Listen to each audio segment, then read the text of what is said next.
There we go. All right, welcome. Thank you. Thank you for being with me today. I know there are probably a million other things you could be doing right now, so it means a lot to me that you have chosen to spend this time with me today. And I'm hoping that by the end of our time together, you will have more clarity about where iridology has been and where it's going and how the language has changed, because this is so exciting. Iridology, hello Nick, thanks for joining us on Instagram.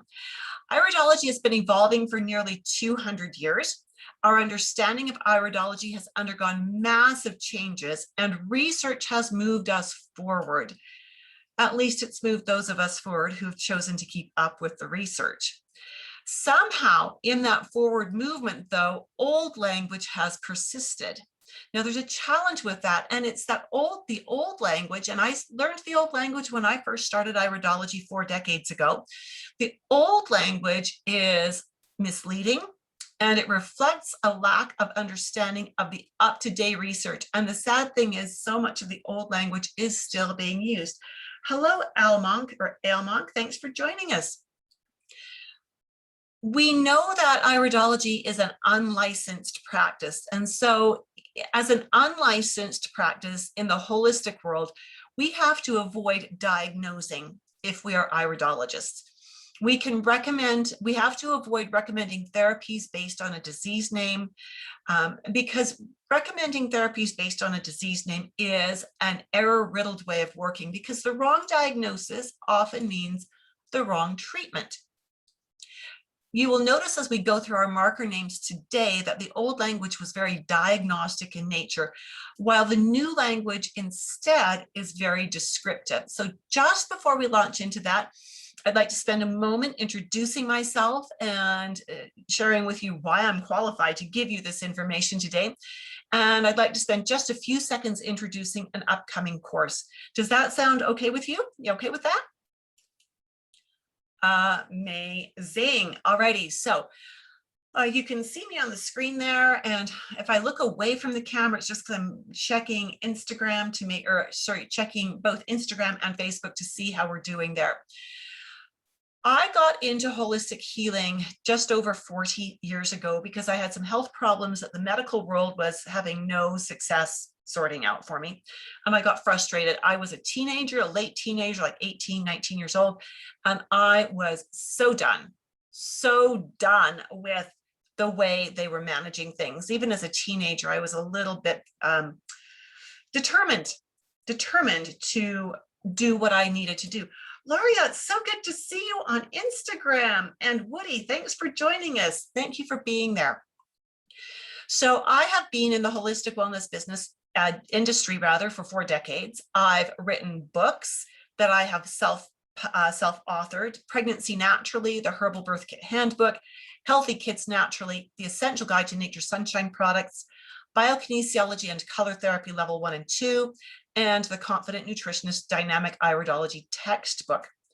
I've also created and taught many courses. One of the first courses I started teaching about 35 years ago was a level 1 herbology class. It was 20 hours of herbal training for in-home use. So herbs were just coming to the forefront 35 years ago. There were a few health food stores, there were a few herbal companies. And so we were focusing not on how to make your own remedies, but how to use herbal formulas that had already been created and were available on the market. The students who finished that program kept asking for more, so we created a level 2 program, which was 16 hours long, and it was advanced herbal training. So diving deeper into the body systems and how they work and what herbs you could use for which body system, for what kinds of symptoms. I also created and taught Biokinesiology and Color Therapy Level 1 and Level 2.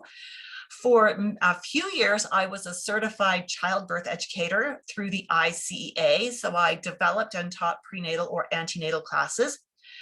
I've also designed the Dynamic Iridology Assessment System course, and that's a course that I teach with passion now.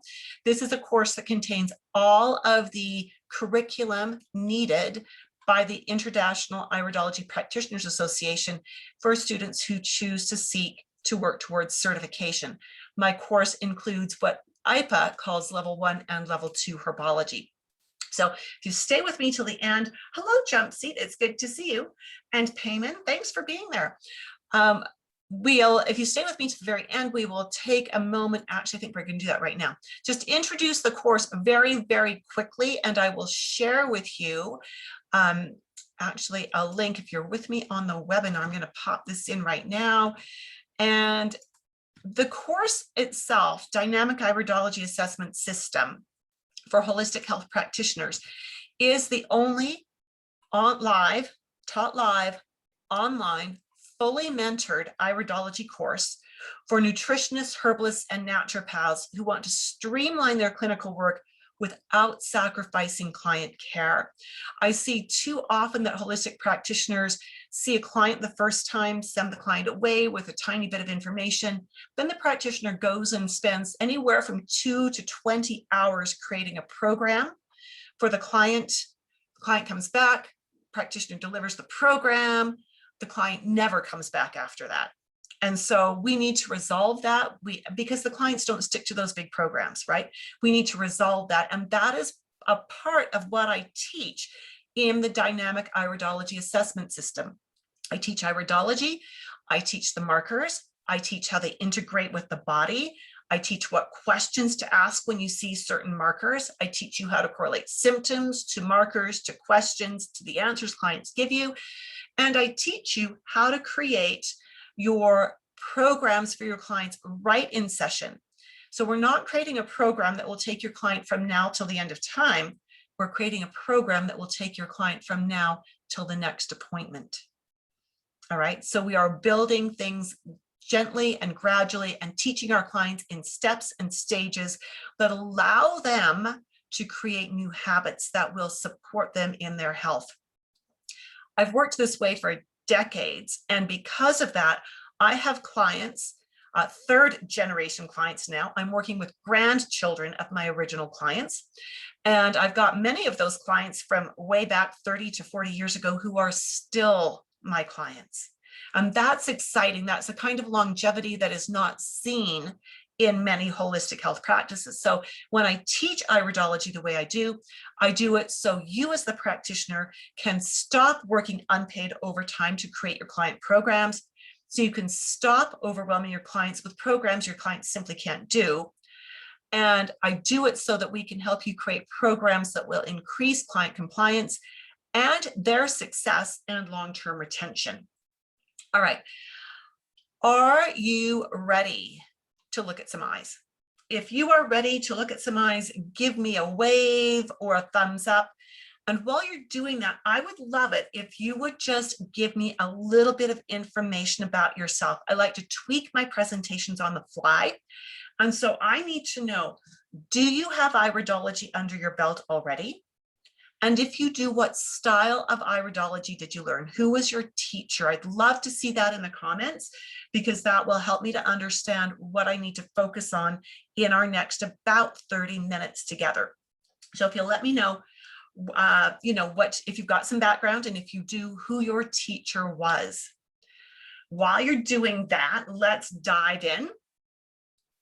First one we're going to talk about is the one that is so commonly used. It's the word lesion. Lesion is the old word. Lacuna is the new word. So when we look at the definition of the word lesion, it is a region or organ or tissue which has suffered damage through injury or disease, such as a wound, ulcer, abscess, or tumor. Now, in current iridology, in constitutional iridology, thank you, Jumpseat. Thanks for letting me know that. When we look at the old words of iridology, what we are seeing is, again, the belief was that a lesion or these leaf-shaped things were in the eyes and that they would disappear as you did dietary corrections, as you did herbs and supplements. I've never seen one disappear in 4 decades. And so the idea that this represented an area of damage that could be fixed has been proven incorrect. What we know now is that this is an inherited marker. This shows us what has been passed down through the generations. So the word lacuna simply means an unfilled space or gap. A lacuna brings our attention to a reaction field. So a reaction field correlates to an organ, but it does not tell us what is inherently wrong there. Again, lacunae are inherited markings. They are passed down from the previous 3 to 4 generations. So when we see a lacuna, we need to have a conversation with the client to understand the family and personal history that relates to the marking. When we have several lacunae, as we do in this eye, we've got lots of them, each lacuna is typically not overly important. What becomes important here is how they play off each other and what the history is and what the person's individual health history is. So when we see each one of these, we're not going to focus on each one individually. We would have done that in the old style of iridology, but we don't do that in constitutional. We focus on these if they are relevant to a current situation. And if we feel that there is a strong risk that the client is going to have an issue in that area. Again, these are inherited. They teach us about the person's genetic potential. It must be remembered that the client may be fully aware of the potential health risks in an area and may be doing what needs to be done to protect their health in that area. I have seen that many times where a client comes in, we see a marking and they're expressing a concern about something, but a marking catches my attention. So I'll ask them about their diet, about their lifestyle, about their family history, and I will discover that they're already aware that it's a weak link and they are being very proactive about it. That means I probably don't need to spend any more time on that marking because the client is already doing what they need to do. All right, so are we good with that one? Are we good with the concept of lesion versus lacuna and why lacuna is a more accurate term and a stronger term to use in iridology?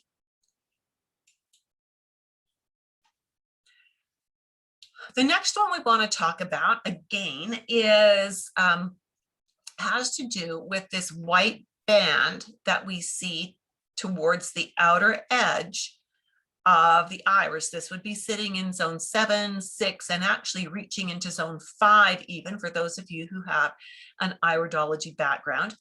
In old iridology, we used to call it a sodium ring or a cholesterol ring. In constitutional, in modern iridology, we call it a Lypenic Diaphysis. This, we used to be told, meant the person was absolutely blocking arteries, that they were heading for a severe cardiovascular issue, that we needed to absolutely do all kinds of things to clean their system out, and that this would then go away. What we actually know now is there is some correlation between the presence of this ring and hardening of the arteries. And of course, with that, there is a little bit of an increased risk of senility, but it's not a super strong correlation. It's not like 50% of people who have this have blocked arteries and senility. The new name that we use for this, we've got several. Lypenic diaphysis is sort of an overarching term, and it breaks down into several terms like corneal arcus, corneal annulus, or corneal opacity. And you'll notice that those terms are telling us where this indicator is sitting and describes to us a little bit about it. So corneal, this indicator is actually sitting in the cornea. Did you know the cornea is the only tissue in your body that does not have its own blood supply? Can you imagine if it did and we had blood vessels crisscrossing and some of them crossing across the pupil, how challenging that could be, especially if you didn't have that before. I suppose if that's all you knew, you would think it was fine. When we look at corneal arcus, it would mean a white edge that was only partway around the eye. Corneal annulus means we have this white band going all the way around the eye. Corneal opacity is that the cornea is going opaque. And again, all of those fall under the umbrella of Lypenic Diaphysis.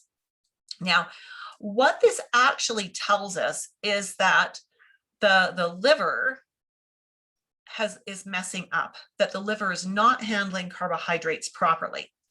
So that could show up as blocked arteries or elevated cholesterol. It could also show up as blood sugar issues, right? So it could be a few things.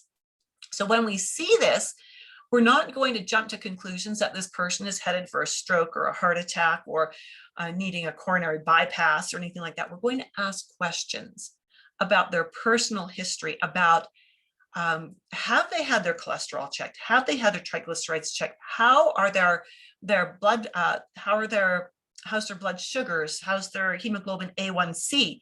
We're going to ask those kinds of questions before we go diving off the deep end.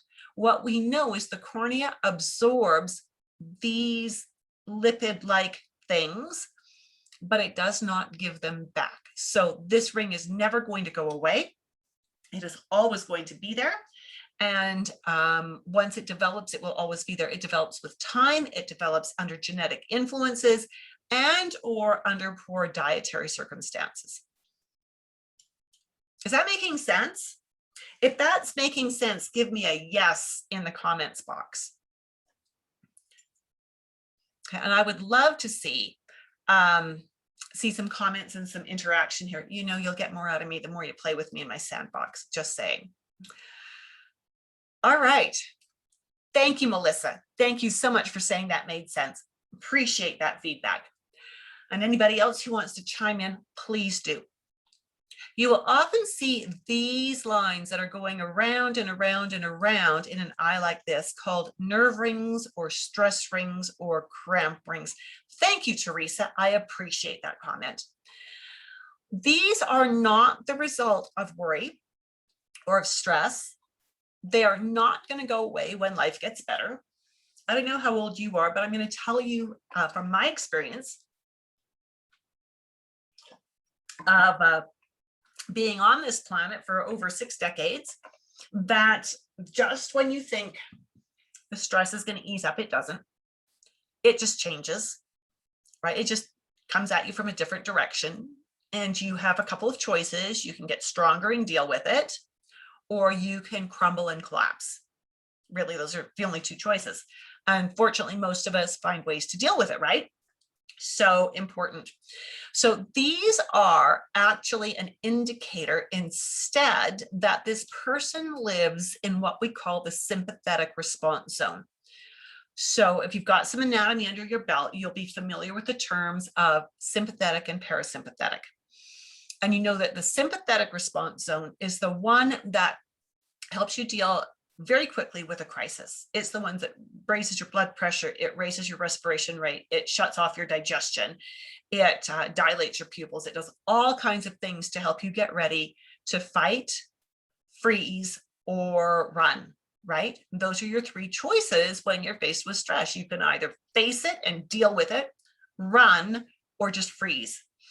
And so when we see these, we know we're working with someone who spends more of their time in that zone of always being ready for the next crisis. So when we see these in the eye, we know a few things. We know that this is a person who burns through their B vitamins, vitamin C, calcium, and magnesium very quickly. We know that this is someone who internalizes their stress, and probably the best thing we can do with them is to refer them to either other professionals or to other reference materials where they can learn to understand why they are doing that. Because what I see a lot is that people that have these many contraction furrows are more likely to suffer with anxiety or depression or ADD, ADHD, right? And if we can teach people coping mechanisms and give them the right nutrition, we can often help them to have a better quality of life. Will these rings go away? No, they won't. We call these contraction furrows. Now, why would we call them contraction furrows? I want you to imagine the surface of the iris is like an accordion, You know how an accordion has those pleats in it? And so when this person is actually really relaxed, their pupil will be very small. That is going to stretch this iris fiber out. So imagine you've got an accordion and you're stretching it out. Those pleats become flatter. They become less obvious. When this person is under stress, their pupil is going to get huge. And as it does, this tissue will compress. And that's like squeezing the accordion in. And as we squeeze the accordion in, the pleats get deeper and more pronounced. And so that's what we see when we're looking at someone who has these contraction furrows. They're called contraction furrows because they relate to the pupil contracting and dilating and contracting and dilating, and how that affects the iris tissue. So if the pupil, if we had the same eye image, but the pupil was very large, these contraction furrows would look much darker and much deeper. But it's only because the tissue has been compressed. Does that make sense? If that makes sense, give me a 1 in the comments.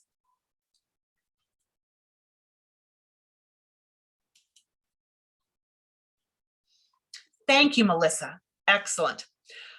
Another indicator that we often see is there will be a slight blue haze, blue or slightly purplish haze hanging off the edge of the iris on the sclera. We used to call this venous congestion. We now call it a circulatory ring. Now, why do we do that? We used to say that this always meant that the circulation was sluggish in the extremities. And it's interesting that it can mean that. Thank you, Teresa. I appreciate you weighing in, and jump seat. Thank you for that. I appreciate that. When we see this, it actually does mean that the circulation to the extremities can be compromised or can struggle a little bit. But it's interesting that I see this, and more commonly, and when I'm speaking with my clients and asking questions, I find that the answers actually have more to do with blood sugar balance and adrenal glands. And again, if you understand how blood sugar balance and how the adrenal glands affect the peripheral circulation, it makes complete and total sense. These people will almost always be very prone to burning out their adrenals, not taking care of them properly, and having blood sugar imbalances because of poor food choices. Parasite lines, radii solaris versus radial furrow. So I want to see a 2 in the comments if you've heard the term parasite lines before. If you've heard the term parasite lines, give me a 2 in the comments. Yeah, you have. Carol, thank you for that. I appreciate that. All right, so some of you have. Teresa has 2. Amazing. Now, why are we not calling these parasite lines anymore? Well, the reason we're not doing that is because we now know that things that are not genetic don't show up in the eyes, in the irides, specifically in the irides. And I say that because the corneal arcus, corneal annulus, Lypenic Diaphysis may or may not be genetic, but it's actually in the cornea, not in the iris. Okay, clarification there. And so, hi, Nick, good to see you. And Yashuni, good to see you. And Naturologia, thank you for being there. So when we are looking at this, we are looking at these lines. And again, parasites don't change your genes. If I have parasites and I have a baby, my baby does not now have parasites encoded in their genetic structure. If they're born with parasites, it's because I've given them to that child through childbirth. But that child, if we did a DNA test, we wouldn't see that the child's genes had changed to include parasites. Does that make sense? If it does, give me a yes. So what we are talking about here then is we've given these the name radii solaris, which means radials of the sun. And it simply means that there's a little bit of a separation between the fibers where we're looking down into the fibers. Thank you, Teresa. I appreciate that. And of course, what that means is there's a little bit of a weak link. When we see that kind of shading in there, it means there's a little bit of a weak link in there. And so we know that there is the possibility of the person maybe holding toxins there, but we don't know for sure that they are. Maybe this person has an amazing diet and lifestyle, and they really don't have pockets of toxins. Genetically, their body says there's a spot here that we want to store toxins, but the body is saying, oh, no, you don't. I'm taking care of that, right? And so this just shows us where there's a weak link that actually has an impact on the nerve feed in the body.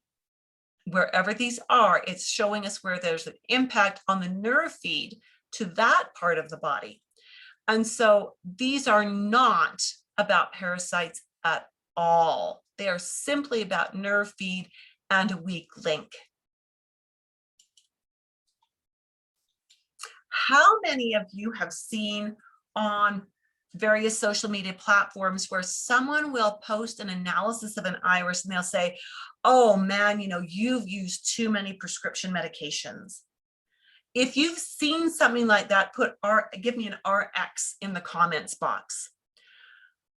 I've seen that a lot, you know, where they say, oh, wow, have you got a history of using a lot of medications, a lot of prescription meds? Or have you been exposed, had a lot of toxic exposure? Have you heard people say things like that? These different colors in the eyes and these little pigment spots, these little freckles, if you will, in the eyes, have nothing to do with toxic exposures. They have nothing to do with drugs, prescription or otherwise, or medications.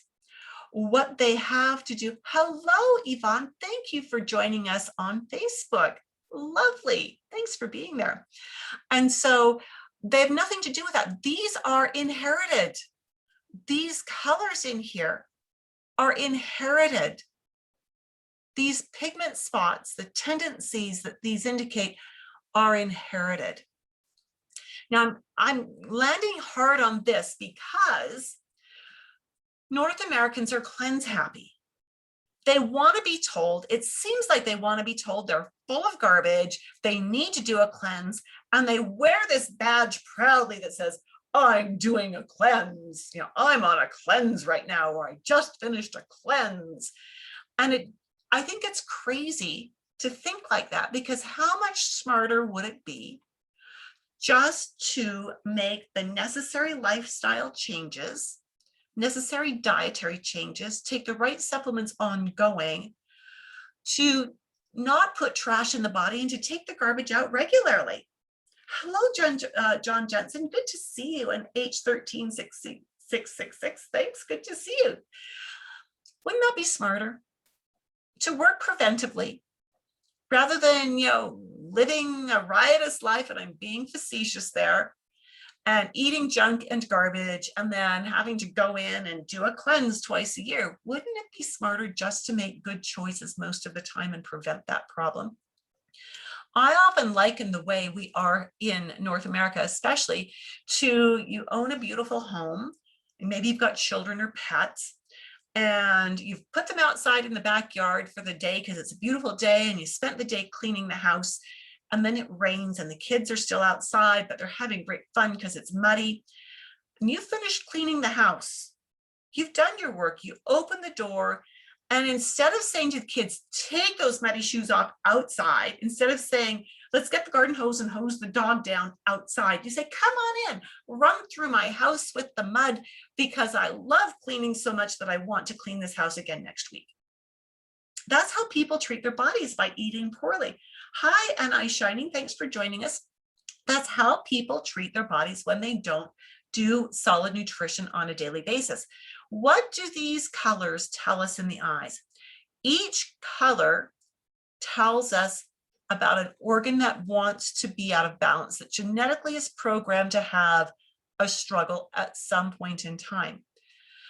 Where the pigment is sitting in the eye tells us which other body part is likely going to be affected the most because of the first organ being out of balance. So the color is what I call the organ of origin, and the placement is the destination, right? And so when we understand that, we can now ask questions as we know what each different color means. We know which organ wants to be out of balance based on where it's sitting. We know which organ is going to be most affected. We can ask our clients relevant questions about the organ of origin. We can ask our client questions about the organ of destination and begin to put together the picture of what needs help. Certainly the organ of destination may need support, but doesn't it make equally as much sense, if not more sense, to work with the organ of origin first to get it back behaving itself? And again, when we do that, we're not going to see these pigments change. All of these pigments are here to remind us that there's something that wants to be out of whack, and we want to be supporting it and preventing it from getting into trouble. Is that making sense for you? Give me an aha in the comments if it does. Let me know. Let me know. All right. And so when we, Carol, thank you for that. Yep, she says that works too. Yep is a good word. And Teresa says some. Interesting. Thank you, Teresa. When we look at the inner edge of the iris, and we see that right in here, we've got the pupil and then we've got the iris, but do you see there is a tiny gray border? And Beth says, thank you, Beth. Okay, I'm bringing it closer for my Instagram friends. Can you see that there's a bit of a gray edge right in here? This gray edge used to be called an absorption ring. Absorption ring, which suggests that there's an absorption problem. We now call it the inner gray border, or the inner pupillary border, sorry, the inner pupillary border. And that's actually the correct ophthalmological term. It is simply describing what we see. It is the gray border at the inner edge of the iris. This area correlates to the stomach lining. The stomach lining. And it teaches us about the stomach's inherent ability to secrete digestive juices, right? So this is teaching us whether this person genetically is likely more prone or less prone to have good protein digestion.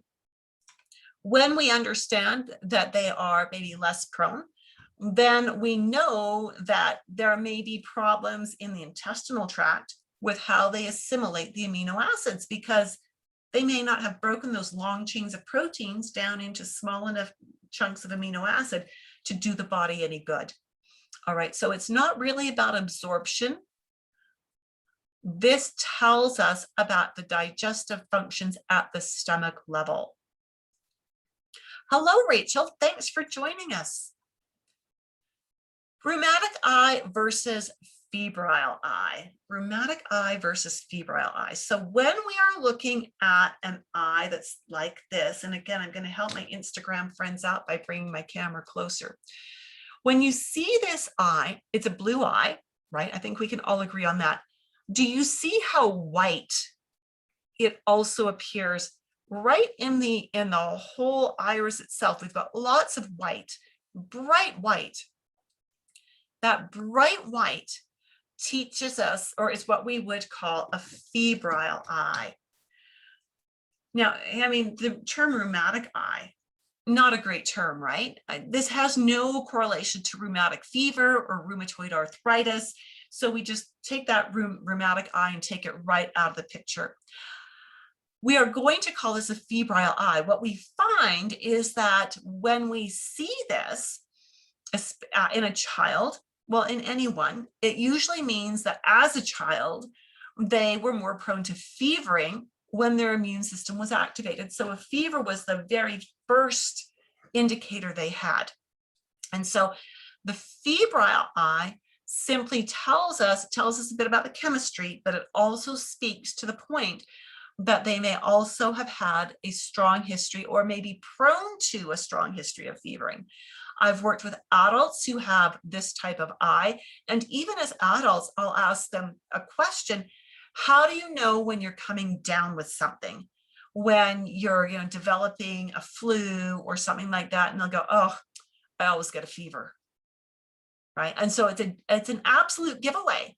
And it's something for them to be aware of, that is how their chemistry is. When we know that, not that we necessarily want to break a fever, because in the holistic world, we understand the benefit of a fever and how the benefit helps us.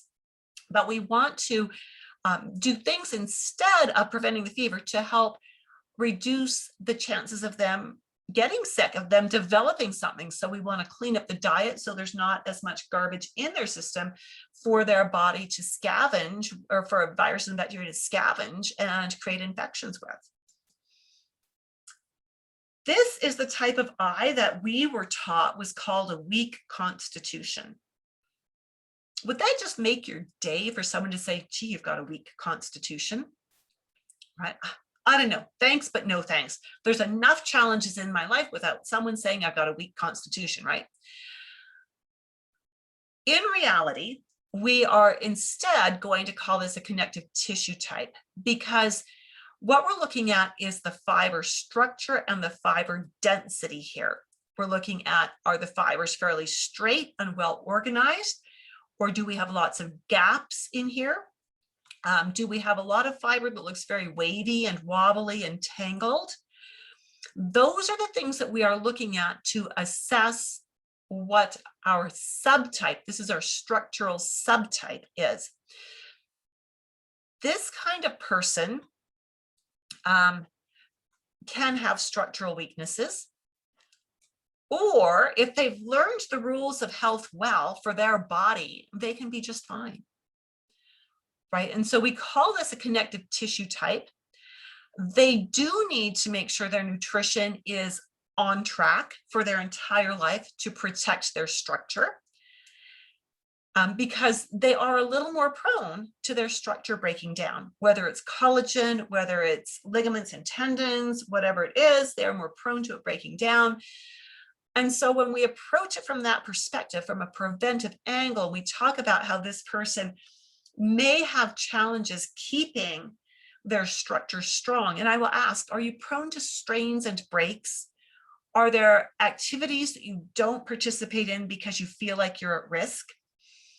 And if they say, yeah, like I don't do contact sports, I like swimming, or I like Tai Chi, or I like yoga because I can control what my body's doing and I'm not getting slammed around, those often are connective tissue types, right? And they've learned that if they treat their body with respect, it will work fairly well for them. They won't break down nearly as quickly.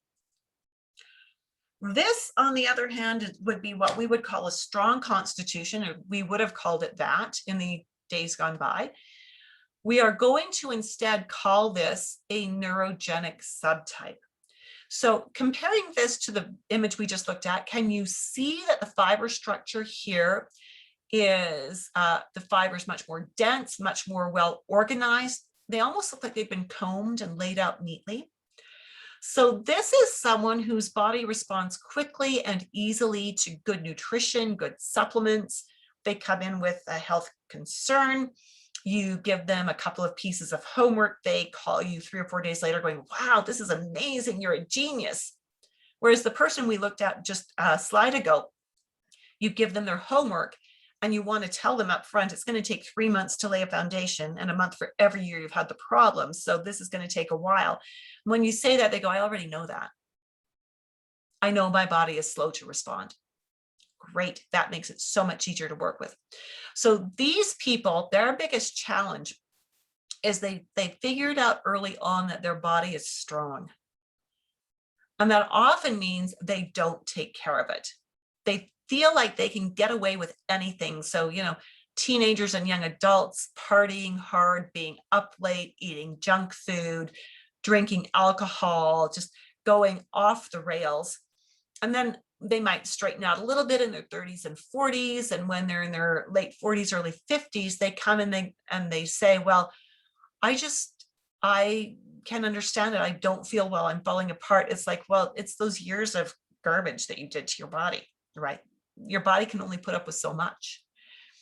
These people also do like to have everything just so. They crave peace. They want to be in charge of everything so they can have the peace they want. They don't like surprises. All right, bowel pockets versus crypts. We were taught, again, decades ago, to call these little dark spots bowel pockets. We said this was a strong correlation to diverticuli, and of course that would be a diagnosis, and we do not diagnose. We have no way to look inside the body. We can't do any kind of a scope to prove yay or nay on things like diverticuli. What these little markings really mean, and we now again call them crypts, they suggest there may be a weakness in the area that can hold garbage, often a lowered resiliency, a lowered reactivity. So it's going to take us longer of feeding in the right things to bring the energy up here. We're never going to see these dark things go away. This is inherited, right? But what we really want to do when we see these is coach this person as to the best nutrition and the best supplements to use to help their body offload toxins on a consistent basis, like doing the house cleaning weekly, right? Keeping up on it so you never have to do a deep clean. And that will go a long way to helping to keep these areas cleaned out or to cleaning them out and to preserving their health and the integrity of their body. Autonomic nerve wreath. This fiber that comes around like this used to be called the autonomic nerve wreath. And in truth, it does teach us a little bit about the autonomic nervous system. The updated name is collarette, and that's because the collarette actually teaches us about a lot more than the autonomic nervous system. This fiber and its placement in the body and what's happening just inside it and just outside it teaches us about the balance between the sympathetic and parasympathetic nervous system. It teaches us about the tone of the intestinal tract, the inherent tone of the intestinal tract. And if it's pigmented, we talked about pigments a few slides back, we can gain insight as to how other organs may be affecting the nervous system and or the intestinal tract. So we're going to get away from calling this the autonomic nerve wreath and call it the collarette because there's so much more information in that one marking.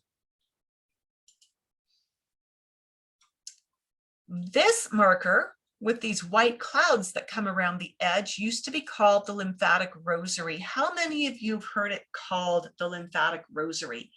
If you've heard that, just give me a wave or a thumbs up or put rosary in the comments. Carol says, yes, that totally works. Thank you, Carol. So when we see this, it does kind of look like a rosary, and we've been taught in history, Teresa, thank you for that. Historically, we said that this meant that the entire lymphatic system would be very stagnant. And that, of course, could lead to problems. And Beth has heard it called that as well. Thank you, Beth. What we need to remember is this is talking about the inherent potentials. So this is saying, yes, this person's lymphatic system would like to be stagnant if this person was left to their own devices. You need to remember this is not going to go away. You don't cleanse this out of the eye. This is actually collagen that is bundled up on the surface of the eye in clumps. We call these tophi, T-O-P-H-I, tophi. And together, when we see them like this, it creates what we call the constitutional subtype of the hydrogenoid subtype. So what this means is this person has a predisposition towards their lymphatic system being sluggish. But again, we always need to consider what is their diet, what is their lifestyle. If this client has a clean diet and an active lifestyle, the chance that the lymphatic system is sluggish is almost zero. If this person, we're going to go to the extreme other end, likes to sit on the couch and eat and consume pizza and beer all day and never moves a muscle except to get the pizza and the beer to their mouth or to answer the door for the pizza delivery guy, then it's a strong indication that this person will have lymphatic stagnation, right? But there's no guarantee that lymphatic stagnation is actually happening. We have to understand what the client's lifestyle and diet already are. So do you see the difference between the old school language, which was very diagnostic, and the constitutional language, which is very descriptive and opens up the opportunity to have conversation and to do further investigation? Does that make sense? All right, so with that, I'd just like to invite you to a webinar that is happening Wednesday, May 19th at 12 noon. If you are interested in learning more about the upcoming Dynamic Iridology Assessment course that will be starting on Thursday, September 9th, it'd be great for you to join this webinar. I've posted the link for those of you who are with me live on this webinar. And for those of you who are with me on Facebook or Instagram, if you would also like the link, please send me a PM and I will get that link to you. Now, if you're already a holistic health professional and you're a member of the Dynamic Iridology Assessment System Facebook group, you can certainly ask questions about this course at any time. And for the rest of you, if you're a holistic health professional and you're thinking, that day and time for an info session doesn't work for me, reach out to me some other way and we can have a conversation. Rachel says, very good and love this webinar. Rachel, thank you for being with us today. I really do appreciate that. If you're with me on Instagram, again, just let me know if you want this link and I will make sure you receive it. If you're with me on Facebook and you want the link for the info session, let me know. I'll make sure to send it to you. And with that, we will work from there. What time is this in GMT? GMT, is that London time? I'm not great with world time zones. I always use Ireland. Okay, so it may be something like 7 p.m. your time. I'm going to encourage you to go into your cell phone and in your clock function, you can set an international clock. And if you set that clock for Calgary, Alberta, which is where I'm at, then you'll see exactly what time it is here versus what time it is where you're at. The other thing that I do is I will often go into the internet and look up time and date converter, where I can put in my time or my city and another city, and again, do the time comparison that way, because I don't know international time differences. I know a lot of things, but that's one thing that I haven't committed to memory. So yes, absolutely have a look. This time actually works out really well for people in the UK and in Europe, because it actually puts it into the evening for you. So hopefully we will see you there, Rachel. It would be so good to see you. And it would be good to see any of you there. Yvonne, thank you for that. You are most welcome. And Carol and Melissa and Teresa and any of you who've been with me on Instagram, love to see you next Wednesday at 12 noon. Have a fabulous, fabulous week. Stay safe, stay healthy, and we will see you soon. Bye for now.